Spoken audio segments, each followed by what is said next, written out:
All right. So good afternoon, everyone, and thank you for attending our latest seminar. For those of you who don't know me, my name is Catherine Murphy, and I serve as the science coordinator for the Middle Rio Grande Endangered Species Collaborative Program here in Albuquerque. Our presenter today is Dr. Ondrea Hummel. She's a senior environmental scientist at Tetra Tech, focusing on riparian and wetland ecosystem restoration and environmental permitting and analysis. She's also a certified ecological restoration practitioner through the Society of Ecological Restoration. And today she's talking about the Bosque assessment and update prioritization for the Bosque action plan. As always, we're recording this seminar and we'll post it to our program portal in a couple days. So please save your questions for the end of the presentation, or you can go ahead and type them into the chat at any time. So with that, I'll hand it over to Ondrea. Thanks, Catherine. I think most folks know, while I feel like I put in enough time to be called doctor, I did not get the last three little letters. So it's been about 10 years working on that, but I'm not officially a PhD. Oh, okay, I'm sorry. That's okay. Great. Thanks everyone for joining in. I'm sure most folks have heard about this process ongoing, the work that we've been doing with City of Albuquerque Open Space. So as I go through the presentation, it'll probably be most of the way through. Colleen from Open Space is here, the superintendent, so she may jump in, and or especially on the Q&A. We'll be able to provide you some more information there as well. So I will get started. And can folks see my first slide that says section 1, project background, and there's a map? I just want to make sure. Okay, great, thank you. So in updating this slide and updating the PowerPoint that was presented to our E-team, which I will talk about, I put a little more background to this for folks just to make sure, just not knowing how much folks are aware of all the background for the Bosque and the Albuquerque Reach. So it is officially a state park, Rio Grande Valley State Park, approximately 4,300 acres from on the east side, north of Alameda, the Sandia Pueblo boundary. On the north side, the north end on the west side is at the Corrales Bosque, and then goes all the way down to the Pueblo of Isleta. City of Albuquerque co-manages the Rio Grande Valley State Park with Mid Rio Grande Conservancy District. The park was established in the mid-'80s, and the actual authorization is in the Rio Grande Valley State Park Management Plan, which was developed in 1987. And this project, what we call the Bosque Assessment Update and Prioritization, or the BAUP, is looking at the original Bosque Action Plan, which was from 1993. That is the last written plan for the Bosque. So this was meant to take this forward in time, looking at about 30 years here. I think I have one person who's not on mute. If you could check your microphones there, thank you. So as part of this project, we put together a stakeholder team, coordination team, which we call the E-team, short for environmental team. And that is members from many of the agencies that you all represent, and as well as nonprofit groups and other folks. I'll show you a list of the agencies that are involved here, but approximately 15 to 18 folks that were involved in the process so that we could get input from everyone throughout the process, especially related to projects. So we initially looked at the BAUP, the 1993 plan goals, which were sort of these high-level goals to protect and enhance the Bosque, fire prevention, of course, and public use. And that was sort of our starting point. I'm sort of going through each section of the plan, again, in a little more specificity. You'll be able to see more detail in the written plan, but this just gives you an overview. So the rest of section 1 also includes an overview of all the applicable plans. So I mentioned the first two. There's also a number of open space plans that are related to management of the Bosque, the Major Public Open Space Facility Plan, City of Albuquerque Comprehensive Plan. There's some sort of project-specific plans like the Climate Action Plan. We also reference the Mid Rio Grande Conservation Action Plan, or MRG CAP is how I'll refer to that. That's the one that Heritage Program has been working on with MRG City and other folks related to each reach of the Bosque and target goals, especially related to vegetation. So I'll mention that in a little bit. And then there's also some open space specific area plans, such as the Candelaria Nature Preserve area, Rio Grande Nature Center, and San Antonio Oxbow. So the original Bosque Action Plan 1993 had 22 original planning areas, mainly related to each bridge and each quadrant of the bridge. So Alameda Northeast, Southeast, Northwest, Southwest, that type of thing. But it skipped over a number of areas that weren't technically looked at as part of the management at that point in time. So we have these original 22 areas, and I'm not showing you all 22, obviously, but you'll see like we don't even see the Paseo quadrant. We don't see the Oxbow, those kind of things. So this document sort of gives an update on what has occurred in those original Bosque Action Plan areas up until now. And then we'll also take that forward in the document. Previous work in the planning area, of course, through the collaborative program, folks are aware of the number of restoration projects that both the program has done and many of the partners, Corps of Engineers, ISC, other state, federal, and the City of Albuquerque Open Space, of course. So that's documented in here, or summarized at least. So it uses the shapefile data that the collaborative program created and updated a little bit with information since that time as well. So moving into section 2 is where we start to look at resource conditions, and especially, again, those changes and updates over the past 30 years. One of the things that's in each section is how the original Bosque Action Plan policies, that's what these are here, relate to those specific topics as we go through them. So in terms of resource and protecting the resource, there were a number of policies in the original Bosque Action Plan that are also going forward with this document.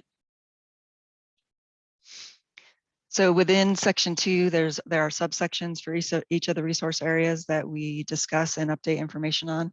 The first one is water resources management and infrastructure. So for this section, we also went a little bit further back in history in terms of the anthropogenic changes that led us to the river system that we have now in terms of flood control projects, dams, levees, jetty jacks, all that type of stuff. As well as the more recent, more current infrastructure that is within the system that many of the other agencies manage, such as AMAFCA and the Water Utility Authority, where all the outfalls are, pump systems, those kinds of things. There's also additional infrastructure. So outside of even just AMAFCA, there's multiple agency infrastructure that comes into the Bosque and crosses the river. We're updating these two figures so it's a little easier to follow, but as you can see, there's a lot of things going on there, as well as transmission line crossings. So just things to take into consideration in terms of management and planning for future work.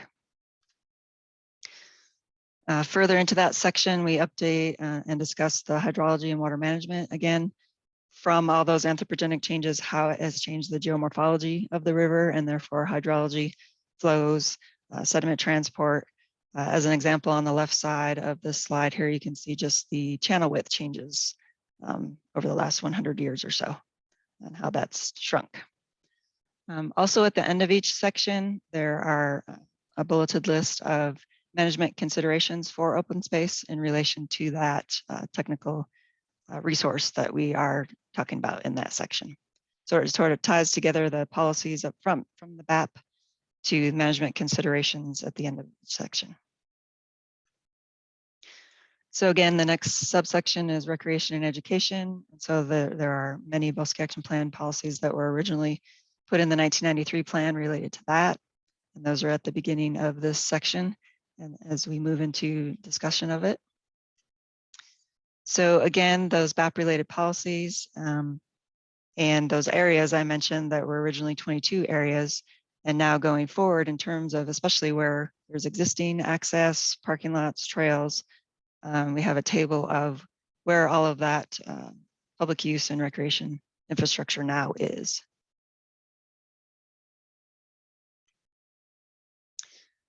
So also a map that goes along with that table in terms of where all of those locations are, both currently, and then we'll be talking about what's planned in this document.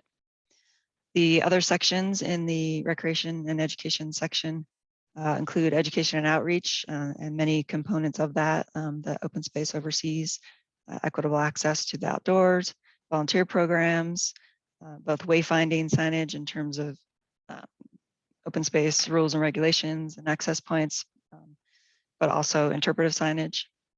And also where small watercraft can get in and out of the river. And again, those open space management considerations related to recreation and education. The next subsection is ecological resources. And again, Bosque Action Plan policies related to that, that were there in 1993 and taking those forward as well.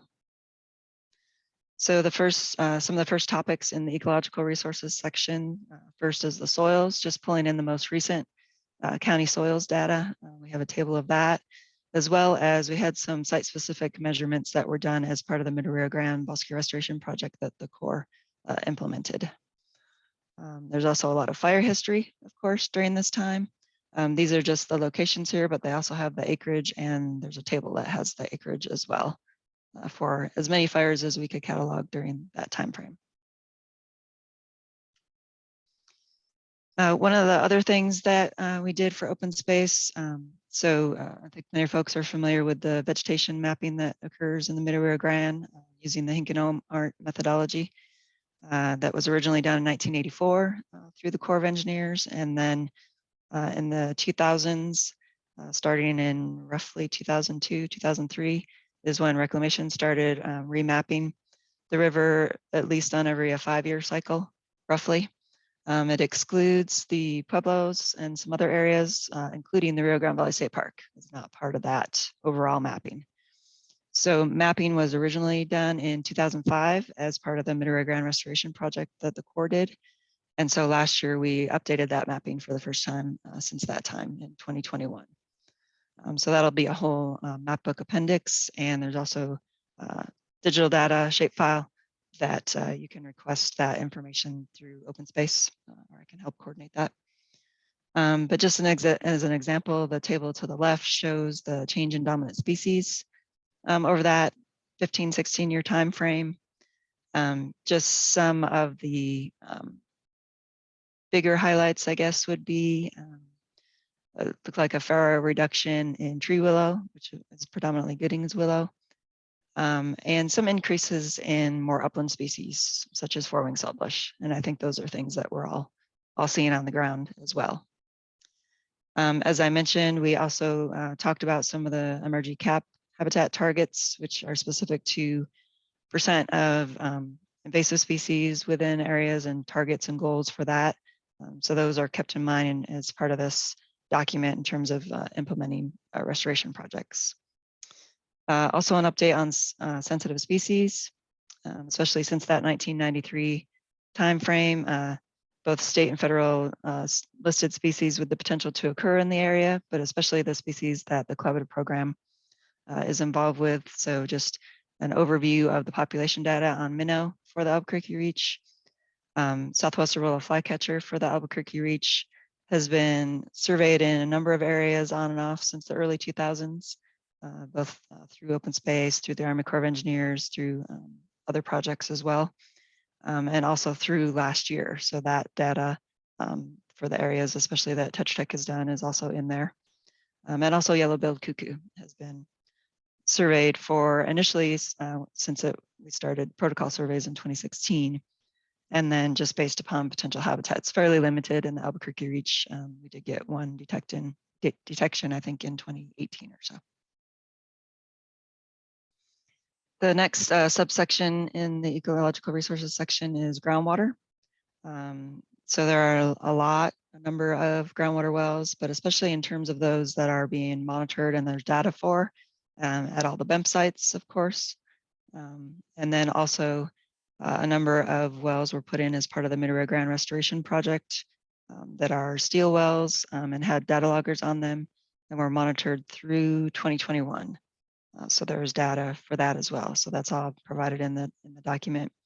And then again, the management considerations related to groundwater. So in the next section, I'll talk about how we then move forward as the E-team in terms of evaluating potential projects. So I mentioned the initial goals that we talked about, protect and enhance, fire prevention, and public use. We then started to talk through those in more detail in terms of sub goals underneath those to consider. And then we started as a team just pulling together information on sort of proposed projects that were in the works, priority areas, and reasons for those priorities, which are in the evaluation criteria, which I'm going to show you. Again, so we showed that updated list of the Rio Grande Valley State Park locations from those original 22 that were in the Bosque action plan to add in those areas that weren't really considered at that time, such as in and around Paseo, Oxbow, some other stretches in between bridges, so that it's more like roughly 30 areas when you look at it in that by segment. As part of the alternative development, just also consider the open space goals in relation to restoration, recreation, and education. And so we evaluated 15 projects and we ended up with a top 9 that are shown in more detail in the document. So for the evaluation criteria, we wanted a way to be able to measure the projects within themselves and compared with others in terms of actually giving it a score. Once all the categories are in there, the maximum potential points is 50 for any one project. And then we broke it down by each of the goals and then some subcategories that we felt we could measure. So public use, and that was broken down into the desired level of use at a location in terms of whether or not initial management is needed to achieve that desired use, or if it needs operations and maintenance to continue that level of use. Level of use was also considered all the way from something like least use in terms of maybe not a heavily trafficked area, medium use, and then 3. This is the highest number of points you can get. So if you had, all these, or some combination thereof, you could get up to 5 points. So, but usually heavily trafficked and wildlife preserve are not going to be. You won't be able to choose both. So heavily trafficked would be an area like Central Tingley, and a wildlife preserve would be something like the Oxbow. And under education and outreach, whether or not the project proposed some type of education and outreach, and whether that's informal signs or actual interpretive area, and or both. Again, that could be the highest score you could get. Under recreational infrastructure, just the different the types, and whether or not that would need to be added, or again, if it's O&M of existing. The next main goal was protect and enhance. And so it was broken down into these subcategories that could be measured and given points in terms of restoration project, whether it's new and or meeting an existing O&M project, protecting an existing wildlife preserve area. Does it benefit, potentially benefit threatened, endangered, or sensitive species? And this is based upon the survey data that we provided a summary of that I just mentioned. Protect habitat. So does it protect habitat that has any of these designations, such as high avian use or multiple species habitat, which again would be tied to both the T&E species survey data that we have, as well as previous bird surveys from various projects. Is there predominantly native species? Again, based upon the updated Hinkenomart mapping. And is there either does the project increase the mosaic dynamic in terms of different habitat types, again, related to that MRG cap designations, and or provide a field break? The acreage, does it add to an existing restoration project area? So it might have higher acreage and therefore a higher score. Water quality, especially in terms of stormwater quality. There's a number of stormwater outfalls within the Rio Grande Valley State Park and potential projects related to those. So does the project include a trash debris or catchment or opportunities to disconnect from impervious surfaces? And or does it include pollutant control? Sediment management, does it provide any of these factors in terms of managing sediment or reducing erosion? The next category was fire prevention. So under that, we have fuels and exotic management, which, as folks know, is one of the key things that is performed in the state park. And again, could get multiple points if it's protects an adjacent habitat or residential area, protects bosque habitat, or protects critical infrastructure. Fire risk, does it reduce fire risks in high-risk areas or areas with repeated fires, such as Tingley? Does it provide treatment of increased weeds, exotics, hazardous trees, etc.? And does it have a fire management plan? There's some areas that do. We added a couple other categories to be able to score on based upon input from the team. And this included whether or not there was existing funding and or resources. So whether or not there's community engagement within that area, multiple partners, partner support, whether that's funding or resources, and if there's specific project funding for that proposed project. Environmental justice includes things like whether or not it's increasing ADA accessibility, improving public health, improving access to natural green space, especially in underserved areas, which might be further south in the Rio Grande Valley State Park, and whether or not it improves educational and engagement opportunities. So based upon all that, we had the 15 projects that were evaluated and ended up with these top 9 that I'm going to walk you through a little bit of a conceptual design on each of these. And just FYI, I know many of you in the group here are aware, because you may be on the E-team, but that the document is just finishing up E-team review right now, and those comments are being addressed. So under each project area, the conceptual design is shown, and then there's a description of public use proposed for that project, recreational components, the restoration components as well, and then again, those existing resources that might help increase the priority of that project. So the first one is the San Antonio Oxbow and Oxbow Bluffs. San Antonio Oxbow is the area roughly in pink and the bluff area in green. I'm sure many folks followed the news over the past couple of years in terms of the property that was previously owned by Susie Poole, and where that was going to go after her passing. In terms of it was trying to be sold off to develop more homes, which you can see there's a great number of homes around the Oxbow here, and eventually ended up luckily as public open space. So this is sort of a combined project that incorporates all the pieces in terms of public use.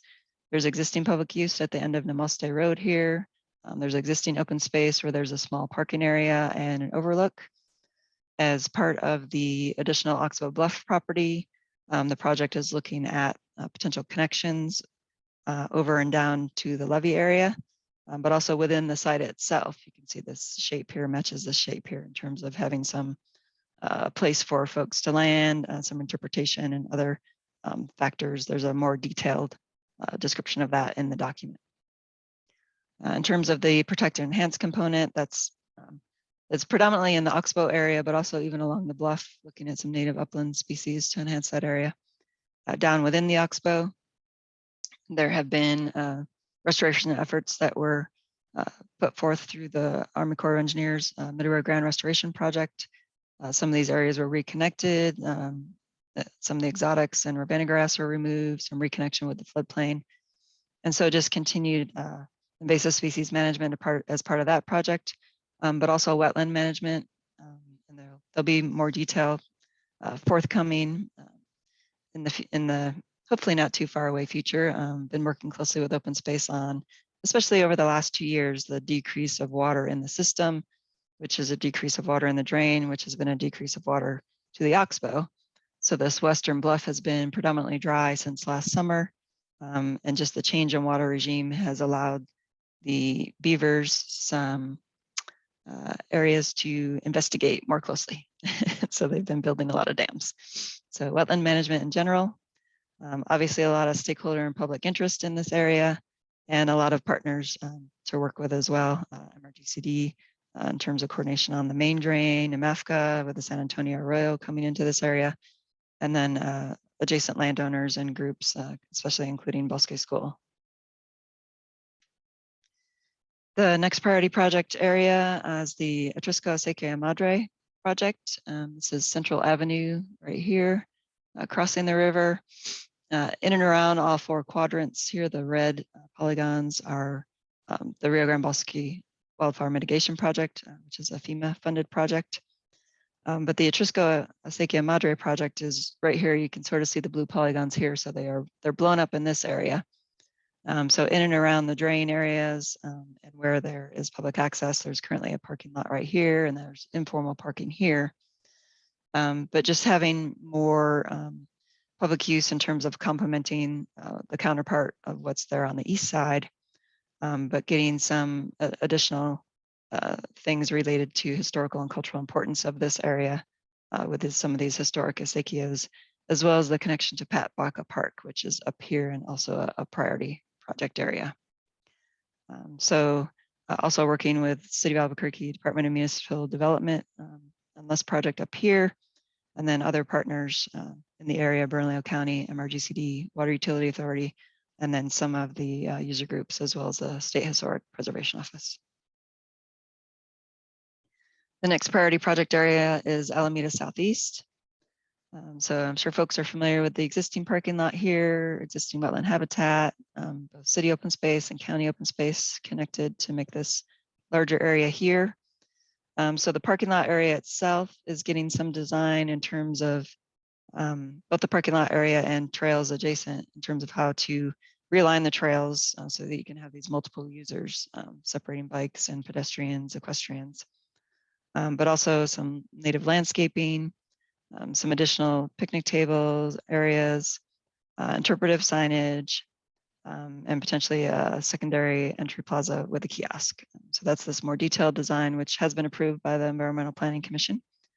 So we'll be going forward. Also in this corridor, south of Alameda on the east side, there is the Rio Grande Environmental Management Program project that U.S. Army Corps of Engineers is planning, and the NEPA document has been approved. So this just shows some of those project features just south of the Silvery Minnow area of the San Juan Chama project area. And so just some additional habitat to tie into that in terms of additional swales, water features, and of course, ongoing treatment within the Bosque itself. Bernalillo County is also looking at updating an outfall in this area. And so here are the partners in this project area as well. Water Utility Authority, of course, managing the project in this area, but also working with open space and the Corps related to the restoration work. The next priority project area is Montano Southwest. Of course, folks are probably familiar with the existing parking lot here at Pablo Montano. This area highlighted in red is actually part of Bosque School. There's some potential things going on there, but the main component of this project is to both look at additional wayfinding and interpretive signage from the parking lot area and into creating upgraded trail connections to the existing trail, which is mainly the levee, potentially a boat ramp area here. And then, of course, the recent fire that just occurred this year, doing restoration in the fire area there, which State Forestry may assist with. BAUP has also been monitoring out in this 100-acre wood area adjacent to Bosque School and has provided some of the post-fire monitoring data for the project as well. The next priority project area is Baca Park, which I pointed out earlier. So we're now north of Central on the west side off of Etrisco Road. This is an additional area that is now part of the open space system and provides access to the state park. So again, the red is the Rio Grande Bosque Wildfire Mitigation Project area, the FEMA project, which will, within those 4 quadrants in and around Central down to Bridge, will assist with invasive species treatment and fuel reduction. So sort of updating some of the initial work that was done and increased non-native species that have returned to the area and working on that in terms of fire prevention. And then the Baca Open Space Park would be, there's sort of informal access right now and trails going down the bluff that are eroding. So it would be to formalize those trails, wayfinding and interpretive signage. But then also these detention pond areas, there's currently an outfall that goes roughly down here and goes straight to the river and is sort of a plunge pool, trash down in there, and that gets out into the river. So looking at using that water and putting it into these cells as potential habitat instead. And that is being coordinated again with City Department of Municipal Development and other partners here as well. The next priority project area is the Southside Reclamation Treatment Plant outfall, and this is below Rio Bravo on the east side of the river. We'll be doing an updated graphic here that shows further north and south of here as well. But here at the treatment plant, there is currently the treatment plant outfall that crosses over the San Jose drain here and then out to the river. So within this area, there's not formal access and or trail really, especially from the neighborhood area. So looking at ways to provide that, as well as additional wayfinding and interpretive signage. But then the restoration project itself is looking at improving water quality.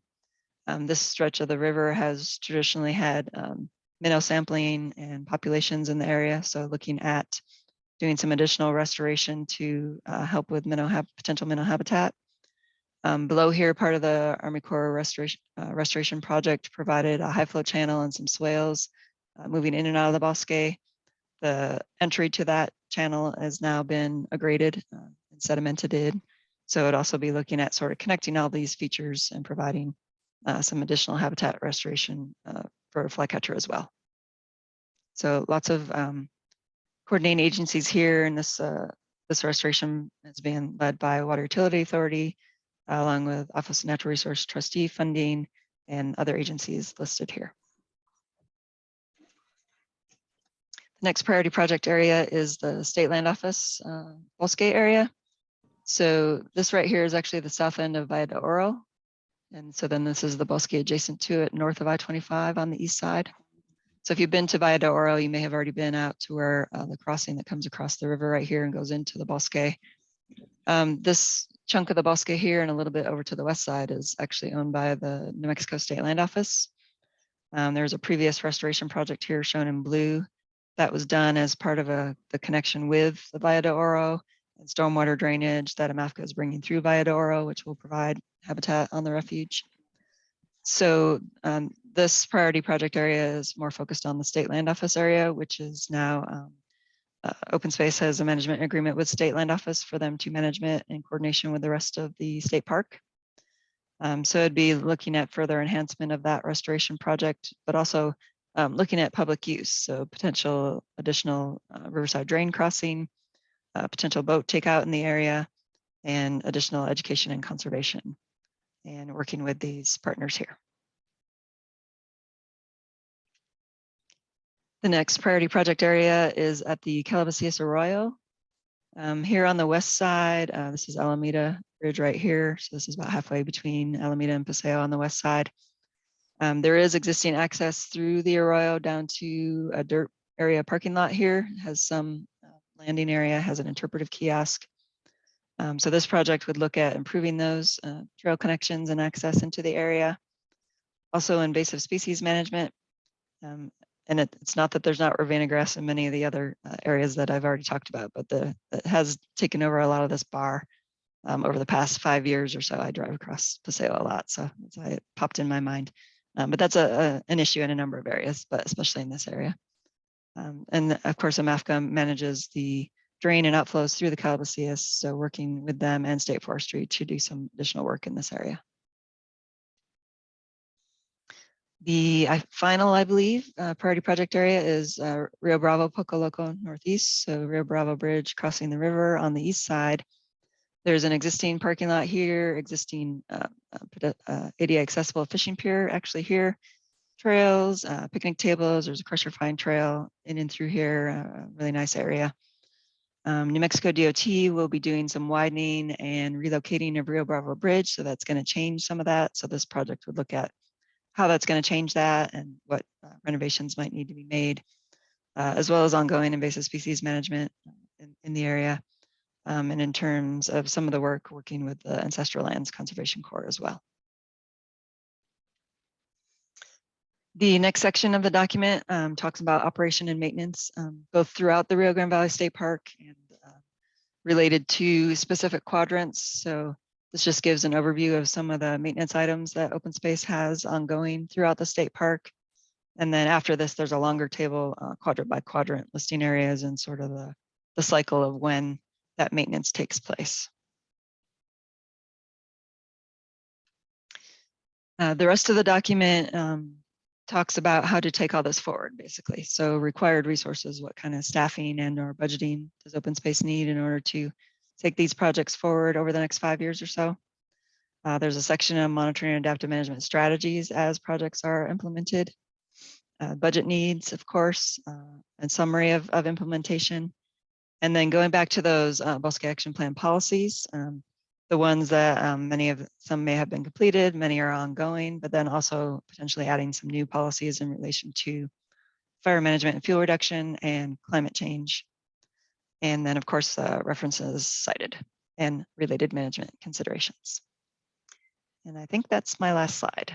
You can go back to slides as needed based upon Q&A. That's great. Thank you, Ondrea. Mm-hmm. So we don't have any questions so far in the chat. If you all have questions, please feel free to type them here or just raise your hand and we'll recognize you. And or Colleen can jump in and add anything I missed. I'm sure I missed something. I think that was very comprehensive. Thank you. It's been a real delight working with Tetra Tech on this project. They've just, really done a great job. And I think the only thing I would add is that before we actually got started on this planning project, that they did a geodatabase for us to really help us wrap our heads around what projects have already been done and kind of what happened where and when. And so some of that's been pulled from that previous effort and brought into this document, like showing the maps with where the fires are and what have you. But that's also now a great resource for us internally when we look at doing projects. I think that the other thing I would say is in this remaining section, the required resources, it was a really something we're probably still going to need to finesse a little bit, but is a very important part for us to identify what are the resources that we need in regards of not only funding for just general operations and management for each one of those projects, but for also staffing. We really only have a small handful of people who are dedicated throughout the Open Space Division just to working in the Bosque. And we really could use especially, more like rangers or park attendants. So that's something that we've been able to better articulate and also kind of identifying the other groups that we rely on within the city, including the Albuquerque Fire and Rescue and the open space unit through Albuquerque Police Department, that their numbers are also insufficient to do what we need to do. And so, making a case that it would be great to increase those numbers. So anyways, this was really helpful in that regard too, of saying, we have a huge area on top of all the rest of the land that we manage, which is, over 30,000 acres. How do we do this correctly? And what are the resources that we need? So anyways, I'll just add that part. Thanks, Colleen. Okay, so we have one question from Hera Walker. She says, I believe the projects were presented in order of priority, so they jumped around geographically. Is it possible to please see a map of all the projects and where they're located? And then she said, sorry if you presented this already and she missed it. Yeah, no, thanks, Hera. I didn't include it here, but it is in the document, for sure. Yes, they do move around. And I had a question, Ondrea. So you mentioned earlier the different resources that the data sources that you used from the collaborative program. And I was wondering, hopefully you heard that we're updating, the USGS is helping us update those, all those data sets finally. And I was just wondering, is there anything that the collaborative program can do to help out with this effort in a different way, or anything that we could provide you that would be helpful? I think it would be if agencies, especially as the E-team is reviewing, if they feel we missed anything in terms of resources. A lot of the more recent surveys we did, Tetra Tech and or I did when I was at the Corps. I also pulled data from other sources. I know SWCA has done some, or other folks as well. The population data from Minnow and or previous projects. So I think I got most of it, but definitely if I missed anything, please let me know. Okay, thank you. Okay, we have a question from Dave Moore. He says, thanks, Ondrea. We've run into a couple transient camps during our work south of Isleta and have seen the damage they can do via trash, fires, toilets, etc. It's also a safety issue for us as we're often working alone and in the very early morning. I imagine this stretch of river has similar problems. Is there an agreed upon strategy for dealing with that issue? The last time I inquired about it, I was told by Los Lunas PD that they weren't able to do anything. I can't speak for Las Lunas, but I can just speak for Albuquerque, our management, which is in coordination with Bernalillo County, but it is very specific in our ordinances. This is not said the same with city parks, but it is definitely with the open space network that we don't allow any camping and except for in designated areas. So we only have like one area that is the case, which is in the East Mountains. Anyways, so we really have kind of a zero tolerance. Of course, management is a challenge, and we do have a policy within the city of Albuquerque on how to move camps. So they do get prior notice. We do work with the Albuquerque Police Department, our open space unit. This is one of the very important roles that they play in helping to provide notice, and then also working with the family community services to then provide resources to people if they're interested in those, and giving them a time to know like when their things are going to be moved out. And then we do have staff that remove those encampments. I will say that unfortunately this is taking up more and more of our staff time and is a huge drain on our resources. And, but we understand the importance of it to the water quality, to the wildlife habitat, to the recreation. And then fires is a huge issue for us. Most of the fires that get started in our stretch of the Bosque occur from these encampments. So it is a very complicated issue. And one of the strategies we've identified through this plan is that if we had more boots on the ground, more people who saw these encampments before they become enormous and really have that bigger impact, that we're able to move them out quicker, then that will be less impact overall, for the pollution of the area and what have you. So, we see that having more APD presence and more presence through the park attendant or rangers, whatever we end up calling them, that is a really important strategy in trying to help us stay on top of this, especially during fire season. Thanks. I will add that managing transient use is a goal within some of the priority project areas, especially in and around Central and Bridge.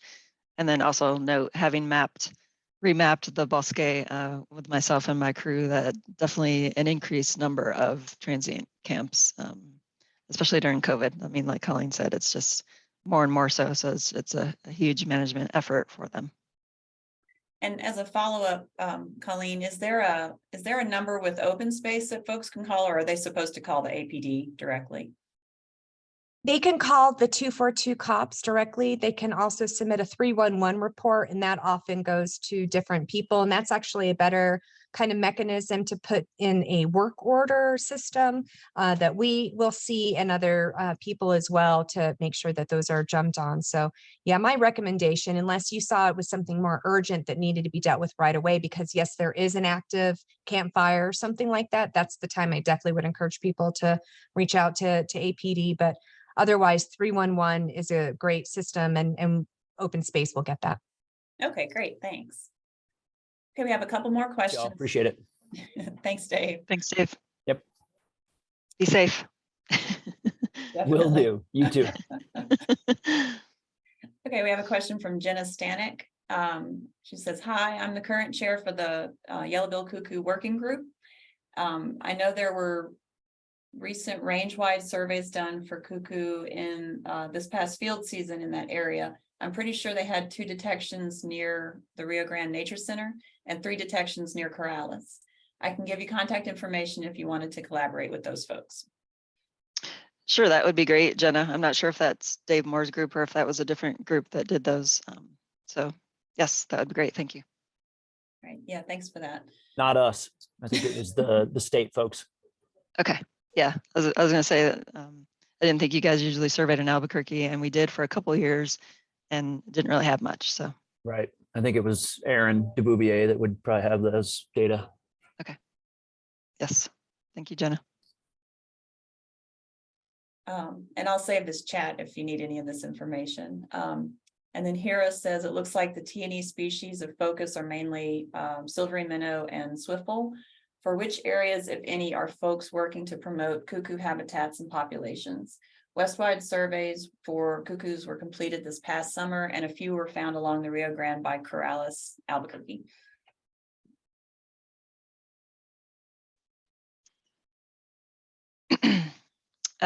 Yeah, if there's additional data in terms of detections, that would be great. In terms of restoration projects for open space, I wouldn't say that they're predominantly species targeted, but more ecosystem targeted. And for cuckoo, we've found, especially doing the updated mapping, there's very limited potential habitat in the Albuquerque Reach, and where we did have detections, I would say they were, you know, most likely just passing through and or foraging. But that's probably a question for the group if anybody's working on cuckoo restoration projects or targeting cuckoo during their restoration projects. Thank you. I'm aware of some at like La Jolla. I mean, that's one of the management species. It's not necessarily the main target, but there may be some others in the MRG ESCP signatories. And or the flycatcher potential habitat mapping that we did for potential project areas could overlay with cuckoo, and especially, I mean, we use the reclamation data in terms of the updated vegetation and potential habitat for the species. So I know usually program partners are looking for potential project areas. And that looks like that's all the questions we have in the chat. Anybody else can feel free to raise their hand if they have something to ask. But in the meantime, Ondrea, I can't remember if you had any links listed on your slides, but if you could provide or just type in the chat some information on how to find these documents, that would be great. So right now we're addressing comments from the E-team. And then we'll be having a couple other review and presentations to city staff. So I imagine we'll have the final version we're shooting for towards the end of the year. Okay. If Colleen wants to add to that. And once we have a final version, I'm assuming that will be okay to share with the program. Okay. Yeah, well, we'd be happy to share that once it's finalized. And we also have a review from our mayor's office and the director of parks, Dave Simon. So we have a little ways to go, but we anticipate we'll be able to get something posted. I don't know, I would imagine sometime in February. Great. All right. We'll look forward to that. Okay, well, if there's no more questions, thank you all for participating, and thank you so much, Ondrea, for presenting the seminar, and thank you, Colleen, for the added information. And I just want to thank the E-team, again, many of them associated with this group, and appreciate this group for, you know, if it wasn't for this group, I don't know that it would be so easy to partner and collaborate. So just one of the many values that the collaborative program brings to, I think, direct management of these, the Bosque and the Rio Grande. Thank you. Okay, if you're on the E-team, can you raise your hand? Or Apologies, I didn't bring up a list to show everyone. I'm looking at who's here. yeah. Not seeing anybody. Do we get any hands raised?